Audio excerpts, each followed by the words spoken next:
नमस्कार, आप live cities देख रहे हैं। आपके साथ मैं हूं वसीम खान। चिराग पासवान ने लिस्ट तैयार कर ली है। देखिए, लिस्ट भी विधानसभा 2025 चुनाव को लेकर किन किन विधानसभा क्षेत्र में अपने उम्मीदवार को आगे करेंगे, किन विधानसभा सीट पर चिराग पासवान अपने पहलवान को उतारेंगे, लिस्ट तैयार हो गया है। देखिए, सीएम नीतीश कुमार से भिड़ने के लिए चिराग पासवान तैयार है। वहीं पीएम मोदी के भी सरदर्द बन चुके हैं चिराग पासवान। आखिर कैसे, तमाम बातें बताएंगे, मगर सबसे पहले हम जानकारी आपको देंगे कि कौन कौन सी विधानसभा सीटें हैं जिसका लिस्ट चिराग पासवान ने तैयार कर लिया है 2025 बिहार विधानसभा चुनाव को लेकर, और नीतीश कुमार से भिड़ने को भी तैयार है। बड़ी बैठक भी बुला ली गई है। हमारे साथ वरिष्ठ पत्रकार रवि उपाध्याय सर हैं। सीधा बिना वक्त जाया किए हुए सर, पहला सवाल तो यही होगा, सुना है चिराग पासवान ने लिस्ट तैयार कर ली है विधानसभा सीटों की। देखिए, सबसे बड़ी बात है कि वो जो प्रधानमंत्री नरेंद्र मोदी जो आप कह रहे हैं कि सिरदर्द, तो सिरदर्द नहीं है। हाँ, वो नरेंद्र मोदी के हनुमान है। अच्छा, तो वो हनुमान कभी राम के लिए सिरदर्द नहीं हो सकते। एकदम इस बात को एकदम स्पष्टता के साथ समझ अच्छा, लीजिए।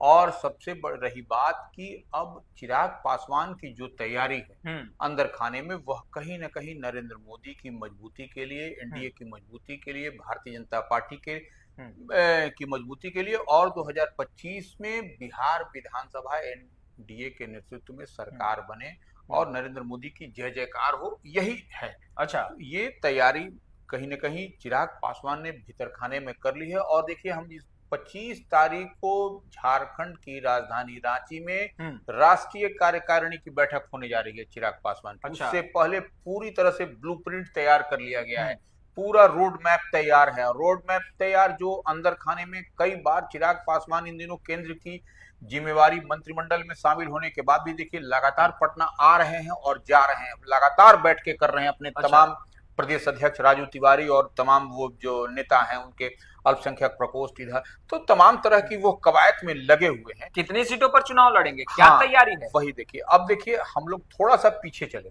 हाँ, पिछले बिहार विधानसभा के चुनाव में चिराग पासवान, जिस समय लोक जनशक्ति पार्टी एकीकृत थी, उस समय चिराग पासवान ने 137 सीट पर उम्मीदवार उतारा था। 2020 विधानसभा चुनाव का जिक्र आप कर रहे हैं जी। तो उसमें एक सीट मटिहानी में वह विजयी उनके प्रत्याशी हुए थे, जो बाद में जो है सो जेडीयू में उनको उनका विलय करा लिया गया था। तो और 9 सीट ऐसे हैं जहां पर की रनर अप माने दूसरे पायदान पर रही थी। तो कुल 10 सीट के हम लोग जो बात कर रहे हैं, तो 10 सीट जो है सो 2020 के बिहार विधानसभा चुनाव में चिराग पासवान की पार्टी, उनकी अगुवाई में, यह इतना बड़ा जो है सो तमाम विपरीत परिस्थितियों के बावजूद इस मजबूती के साथ चिराग पासवान की पार्टी लड़ी, और वही जनाधार उनका काम आ रहा है आज के दिन। एक सवाल है सर, आप जिन 10 सीट का जिक्र कर रहे हैं अभी,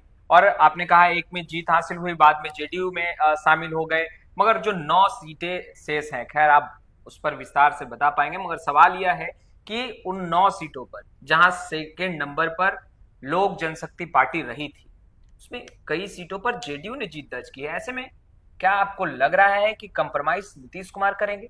देखिए, एक बात समझ लीजिए, नीतीश कुमार को कॉम्प्रोमाइज या भारतीय जनता पार्टी को कॉम्प्रोमाइज करने की बात नहीं है। हाँ, यहाँ पर स्पष्टता के साथ यह समझना होगा कि जो 2020 के विधानसभा के चुनाव में जो चिराग पासवान की पार्टी जो दूसरे स्थान पर रही थी और एक सीट जो जीती थी मटिहानी वाली, हम जो बता रहे हैं, तो वो सीट तो वो छोड़ने नहीं जा रहे। हाँ, ये समझ लेने वाली बात है। तो वो ऐसे में 10 सीट आपको एकदम दिखाई पड़ रहा है कि 10 सीट वो और 17 सीट। हाँ सर, आप कह रहे हैं कि 17 सीटें और हैं जिस पर चिराग पासवान की नजरें हैं। वो कौन सी 17 सीटें? मगर उससे पहले आप ये स्पष्ट कीजिए सर कि 2020 बिहार विधानसभा चुनाव में कौन कौन सी ऐसी सीटें रही जहां पर चिराग पासवान की पार्टी दूसरे पायदान पर रही। अब देखिए, हम चलते हैं, जो सबसे पहले पूर्णिया चलते हैं। हाँ, पूर्णिया में कस्बा जो विधानसभा की सीट है, वहां से प्रदीप दास जो लोक जनशक्ति पार्टी के उम्मीदवार थे, वह जो है सो 60,132 वोट लेकर के दूसरे पायदान पर रहे। अच्छा, तो ये एक वहां पर एक वो सीट उनकी दिखाई पड़ती है। और फिर हम चलते हैं आपको रुपौली चलते हैं। हाँ। रुपौली में देखिए शंकर सिंह जो इस बार निर्दलीय जीते हैं उपचुनाव में, तो वो शंकर सिंह भी लड़े थे रुपौली से। तो शंकर सिंह भी वहां पर 44,994 मत लेकर के दूसरे स्थान पर, यानी परफॉर्मेंस उस वक्त भी अच्छा था। उस वक्त भी अच्छा था। तो ये जो है सो ये 2 सीट आपको यह स्पष्टता के साथ ये है पूर्णिया लोकसभा की सीटें हैं। बिल्कुल बिल्कुल। और किन जगहों पर सेकंड पायदान पे रही, किन लोकसभा क्षेत्र में अच्छा? अब नहीं, अभी हम और चलते हैं। अब चलते हैं कटिहार। अच्छा, कटिहार में कदवा विधानसभा सीट है। वहां पर चंद्रभूषण है, लोक जनशक्ति पार्टी के प्रत्याशी थे। वह 38,665 मत लेकर के दूसरे स्थान पर रहे। अच्छा, ये वहां पर कदवा की सीट है वहां पर। अब हम चलते हैं सिवान। सिवान में रघुनाथपुर की सीट है। वहां पर मनोज कुमार सिंह एलजेपी के प्रत्याशी, वह 49,792 मत, माने समझिए 50,000 के आसपास लेकर के दूसरे स्थान पर रहे थे। यानी परफॉर्मेंस बहुत बेहतर रहा था। इसी तरह से मटिहानी की बात हम जो कर रहे हैं, मटिहानी में जो है सो जीत दर्ज किए थे लोक जनशक्ति पार्टी के प्रत्याशी राजकुमार सिंह, वहां से जीते थे लोजपा प्रत्याशी, जो बाद में जो सो जेडीयू में शामिल उनको करा लिया गया था। तो वह जो है सो 61,364 मत उनको मिला था और वह यह सीट पर विजय दर्ज की थी। सुना है कि नालंदा, जो कि कहा जाता है कि मुख्यमंत्री नीतीश कुमार का गृह जिला है, वहां भी 2020 विधानसभा चुनाव में चिराग पासवान का अच्छा परफॉर्मेंस रहा, उनकी पार्टी का अच्छा परफॉर्मेंस। बिल्कुल, वो हरनौत सीट है। हरनौत नालंदा लोकसभा का हरनौत सीट है, जहां पर ममता देवी चिराग पासवान की पार्टी की, वह दूसरे स्थान पर रही। 38,163 मत उनको मिला था और जो है सो दूसरे स्थान पर वह रही थी। तो यह सीट आपको दिखा। अब इसी तरह से चलिए हम लोग चलेंगे जगदीशपुर, आरा लोकसभा। बिल्कुल, आरा लोकसभा में आपको श्री भगवान सिंह कुशवाहा, जो अब जेडीयू में चले गए हैं, वह वहां से लोजपा प्रत्याशी के रूप में 44,525 मत लेकर के दूसरे स्थान पर रहे थे। तो यह भी सीट, जगदीशपुर की सीट, चिराग पासवान की पार्टी ने ब्लूप्रिंट तैयार कर लिया। यह पर भी उनका दावा रहेगा, यानी कंप्रोमाइज नहीं होने वाला है। कंप्रोमाइज नहीं होने वाला। ये देखिए, ये तो दावा, ये सब सीट उनके पाले में था। उस बराबर हम करें उस विपरीत परिस्थिति में। अब चलिए हम लोग बक्सर लोकसभा में चलते हैं, ब्रह्मपुर, जहां से हुलास पांडे, उनकी पार्टी में जो बड़े और कद्दावर नेता हैं, वह हुलास पांडे जो है सो दूसरे स्थान पर रहे थे। ब्रह्मपुर विधानसभा सीट से 39,035 मत लेकर के रहे थे वहां से। तो यह सीट भी, ब्रह्मपुर सीट भी आपको लोक जनशक्ति पार्टी रामविलास जो है सो छोड़ने नहीं जा रही है, चिराग पासवान की पार्टी छोड़ने नहीं जा रही। अब चलिए सासाराम सुरक्षित सीट, जो दिनारा का सीट है, वहां पर राजेंद्र प्रसाद सिंह, जो भी वो तो फिर भारतीय जनता पार्टी में चले गए हैं, लेकिन लोजपा के टिकट पर लड़े थे और निश्चित रूप से वहां पर जो है सो दूसरे स्थान पर थे। 51,313 मत मिला था उनको। तो यह जो है सो, हालांकि राजेंद्र प्रसाद सिंह भाजपा में चले गए हैं, लेकिन वह लोजपा की सीट से चिराग पासवान की पार्टी, लोक जनशक्ति पार्टी से प्रत्याशी थे। तो वहां 51,000 से अधिक मत लेकर के दूसरे स्थान पर रहे थे। तो ऐसे में इस सीट पर भी दावा चिराग पासवान की पार्टी, लोक जनशक्ति पार्टी रामविलास करेगी। अब चलिए काराकाट।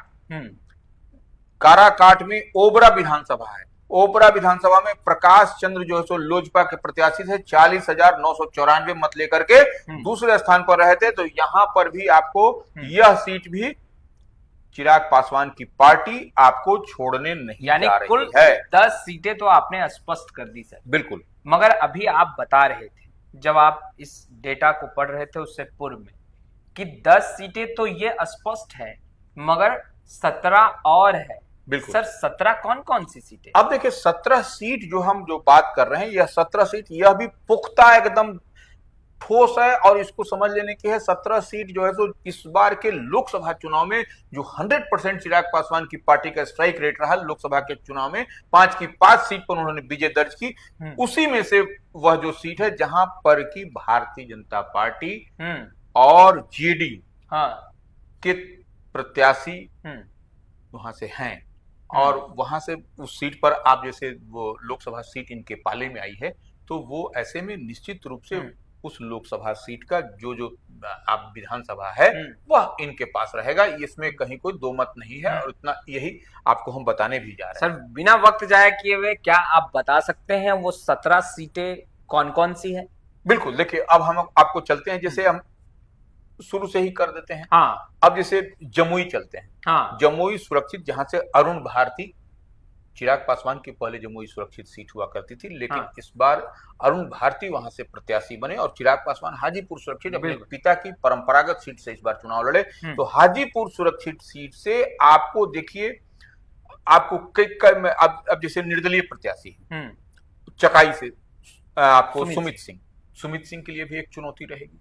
अच्छा। हाँ, निश्चित रूप से रहेगी, क्योंकि आप देखिए कि वहां उस सीट पर, उस लोकसभा सीट पर जब अरुण भारती जीते हैं तो कहीं ना कहीं इस पर सीट पर तो दावा बनेगा ना कि नहीं बनेगा? क्या मांझी के लिए भी सरदर्द हाँ, बनेंगे हाँ, चिराग? अब देखिए वो बता रहे हैं। अब जमुई से चलिए, श्रेयसी सिंह, हाँ, वो भारतीय जनता पार्टी की हैं। हाँ, वह भी जो है सो जमुई से, वह जो है सो एमएलए है भारतीय जनता पार्टी की। हम से सिकंदरा से प्रफुल्ल कुमार माझी हैं, हाँ, जीतन राम माझी की पार्टी की।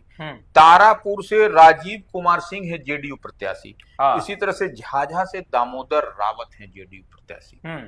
तो अब आपको ठीक है, सब सीट तो नहीं मिलेगी, सब सीट तो तालमेल, अलायंस पार्टनर गठबंधन के बीच में तालमेल होगा, लेकिन परेशानी तो बढ़ गई, परेशानी बढ़ चुकी है, परेशानी तो एनडीए में बढ़ी है। हाँ। अब आप चलिए हाजीपुर सुरक्षित, जहां पर से चिराग पासवान की पार्टी है, वहां पर देखिए लालगंज विधानसभा, अच्छा, वो भारतीय जनता पार्टी के लालगंज विधानसभा है, फिर वो हाजीपुर विधानसभा है। तो हाजीपुर विधानसभा से जो है सो भारतीय जनता पार्टी के अवधेश सिंह है, आपको विधानसभा से संजय सिंह है। तो ये देखिए दोनों भारतीय जनता पार्टी की सीट है। तो हाजीपुर सुरक्षित सीट में ये दो सीट तो झोलझाल में फंसेगा, ऐसा नहीं ना है कि उसको आप क्लियर। अब चलिए हम लोग चलते हैं वैशाली, चलते हैं वैशाली में, जहां से बीना देवी जीत करके आई हैं लोजपा की, मैंने रामविलास की सीट से, चिराग पासवान की सीट से। वहां से देखिए बरुराज से अरुण कुमार सिंह है, पारो से अशोक कुमार सिंह है, साहेबगंज से राजू कुमार सिंह है। ये तीनों ही भारतीय जनता पार्टी के विधायक हैं। तो ये इसी तरह से वैशाली से जेडीयू के विधायक हैं सिद्धार्थ पटेल। अच्छा, तो ये जो है सो 4 सीट आपको जो है सो, जो वैशाली का है, यहाँ पर भी झोलझाल होगा। अच्छा, क्योंकि यह वैशाली वहां का है। तो चिराग पासवान की पार्टी जैसे दावा कर रही है ना कि जैसे हर आपको लोकसभा में 6 विधानसभा पड़ रहा है, हाँ। तो उसमें 30 सीट तो पड़ रहा है, यानी 30 में 17 चिराग पासवान दावा करेंगे कि उन 17 सीटों को अपने झोली में लिया जाए। निश्चित रूप से वहां पर एकदम बढ़त है, लीड है, उसमें कहां दिक्कत है। तो ये सब देखिए, अब तभी तो फिर अगर देखिए बातचीत तो यह बैठ करके विद इन एनडीए फोल्ड के तमाम नेताओं के बीच में होगी। तो अब ऐसे जैसे मान लीजिए 30 सीट का दावा बनता है, माने हर विधानसभा वाइज अगर यदि आप देखिएगा तो हम एक लोकसभा में 6 विधानसभा, तो उस लिहाज से अगर देखिएगा तो बनता है। अभी लोगों का दावा है कि हम लोगों को चाहिए 50 से 55 सीट।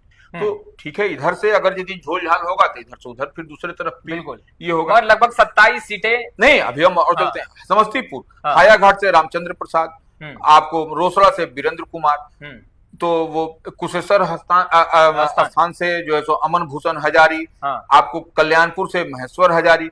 तो यह सब जो है सो भाजपा और जेडीयू, तो यह सब मिलजुल करके आप देखिएगा तो आपको वारिसनगर से अशोक कुमार जेडीयू के हैं, तो अमन भूषण हजारी, कल्याणपुर से महेश्वर हजारी, वारिसनगर से अशोक कुमार जेडीयू से।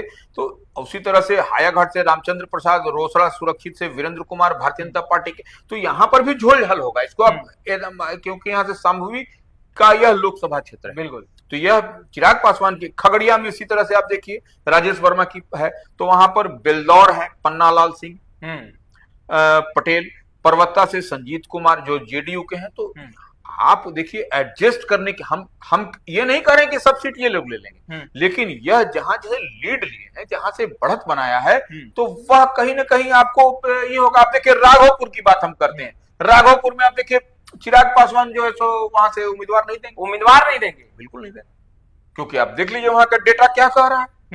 क्या भाई वाली बातें जो हैं, नहीं, भाई वाली बात नहीं है, वहां पर लीड नहीं हो सका। अच्छा, लीड नहीं हो सका। बिल्कुल बिल्कुल आप आंकड़ा आपके पास में है, बिल्कुल तो आंकड़ा भी आप बता सकते हैं कि क्या स्थिति है। बिल्कुल। तो चिराग पासवान पिछड़े थे राघोपुर से, और यही कारण है कि आप कह रहे हैं कि चिराग पासवान वहां उम्मीदवार नहीं उतारेंगे। देखिए, ऐसी संभावना है, ऐसे दिखाई पड़ता है। तो हम्म। ये जो है सो यह सब आपको दिखाई पड़ रहा है अंदर खाने में, और ये ब्लूप्रिंट जो सर तैयार किया भिड़ंत है, तो होगी। हाँ भिड़ंत होगी। और चिराग उसके लिए कमर कस चुके हैं, उनकी कमर पार्टी कस चुके हैं। कमर कस चुके हैं उसकी पार्टी। और निश्चित रूप से कमर कसने का मतलब कि चुनाव में देखिए लड़ेंगे मजबूती के साथ, जिससे कि लोकसभा चुनाव में 100% स्ट्राइक रेट, तो वही 100% स्ट्राइक रेट देने की नीयत से ही वो लड़ेंगे। कहीं 2020 वाली तस्वीरें फिर से तो नहीं, उसके लिए पूरी तरह से मजबूत होमवर्क किया जा रहा है। मजबूत होमवर्क, मजबूत आपको तैयारी है, और कहीं ना कहीं जो ब्लूप्रिंट तैयार है वह ब्लूप्रिंट भी कुछ न कुछ संकेत देता है। तो देखिए, राजनीति में तो संकेत की भाषा को ही हम लोग समझते हैं। वैसे तो हम लोग अंतर्यामी और ज्योतिषाचार्य तो है नहीं, लेकिन यह बात समझने की है कि कितने यह जो बेहतर ढंग से जो सजाया जा रहा है, तो आपको जो 2025 के चुनाव से पहले यह चिराग पासवान इस बार पूरी तैयारी में है। और देखिए, आपको रांची में नेशनल स्कूटी, उसके बाद पटना में भी बड़ी रैली की तैयारी है इनकी पार्टी की। तो आपने सुना रवि सर को, देखिए तैयारी बड़ी है। रांची के बाद पटना, ब्लूप्रिंट तैयार कर लिया गया है। 27 ऐसी सीटें हैं जिस पर चिराग पासवान दावेदारी ठोकेंगे। भिड़ंत आमने सामने की होगी, मगर बात एनडीए के तमाम नेता मिल बैठकर करेंगे। रवि सर ने आपको विस्तार से बताया है कौन कौन से विधानसभा सीट हैं जहां पर लोक जनशक्ति पार्टी रामविलास यानी चिराग पासवान दावेदारी ठोकने जा रहे हैं। खैर, इस वीडियो में इतना ही। अब तक आपने हमारे चैनल को सब्सक्राइब नहीं किया है, तुरंत सब्सक्राइब कर ले। आपका बहुत बहुत शुक्रिया।